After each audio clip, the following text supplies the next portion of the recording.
আসসালামু আলাইকুম। প্রথমত বিদায় জানাবো চট্টগ্রামবাসী। হয়তো আমি আজকে এই ভিডিও যেটি করতেছি এটা করার পর আমি আজকে চলে যাব, কারণ আমার বাবা অসুস্থ, আমি নিজেও অনেক অসুস্থ।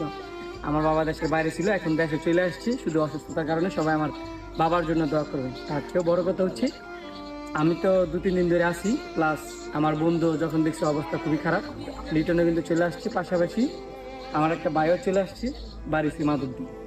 কিসের জন্য আসছে? যারা এখন পরিস্থিতি শিখায় তাদের জন্য। আমরা তো দেখছেন আপনারা আমার ভিডিওতে যে আমরা চিরা মুড়ি এইটা অনেক শুকনা খাবার দিছি, কিন্তু শুকনা খাবার এখন কারো প্রয়োজন নাই। সবার প্রয়োজন কি, যে যদি কিছু অর্থায়ন হয়, কিছু টাকা হয়, তাহলে ঘরটা সারাইতে যেন পারে। হালকা পাতলা করে হইলো ঘর দাঁড়ায় আছে, নিচে হইলেও যাতে সারাইতে পারে। সেই কারণে আমরা একটা উদ্যোগ নিয়েছি, সেটা হচ্ছে অল্প কিছু টাকা। অল্প কিছু টাকা বলতে গেলে মানে যাতে হয়, এবং কি ওনারা যাতে 1 সপ্তাহ